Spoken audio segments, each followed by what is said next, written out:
అప్పుడు వీటన్నిటిని మనం అంచనా వేసుకుంటూ ఉండాలి. నేను నా పిలుపుకు తగినట్టు నమ్మకంగా ఉన్నానా? నేను నా పిలుపుకు తగినట్టు సామర్థ్యత కలిగి ఉన్నానా?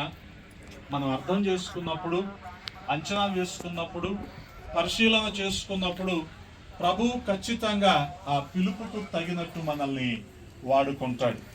అందుకే మనం గమనించగలిగితే ప్రియ సహోదరి సహోదరులారా, చూడగలిగితే ఇక్కడ పౌలపోస్తలుడే మరి కొరింథీయులకు రాస్తూ అంటాడు, తన 2వ పత్రికలో 5వ అధ్యాయములో 11వ వచనంలో అంటున్నాడు, గమనించండి. కావున మేము ప్రభువు విషయమైన భయము నెరిగి మనుషులను ప్రేరేపించుచున్నాము.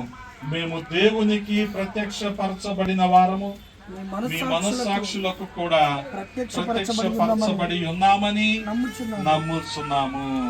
గమనించండి ప్రియ సహోదరి సహోదరులారా, ఇక్కడ పౌలపోస్తలునికి పరిచర్య చేయవలసిన అవసరం ఏంటి కదా?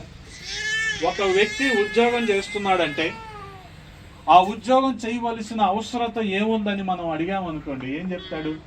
నాకు చాలా అవసరం అండి, ఉద్యోగం లేకపోతే నా కుటుంబం గడవదండి, నేను పోషించబడలేను, నా పొట్ట గడవదండి. ఈ మాటలు మనం వినిపిస్తూ ఉంటాం. అందుకని బిఈడి కాలేజ్కి నేను ప్రిన్సిపల్గా పనిచేశాను. 100 మంది ఉంటారు ప్రతి బ్యాచ్లో టీచర్ ట్రైనింగ్కి వచ్చిన వాళ్ళు. వాళ్ళని అడిగే నేను మొదటి ప్రశ్న ఏంటంటే, ఎందుకు చేరావు అని అడుగుతాను.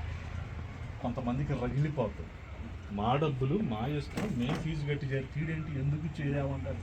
నువ్వు ఎందుకు చేరావో నీకు తెలియాలిగా.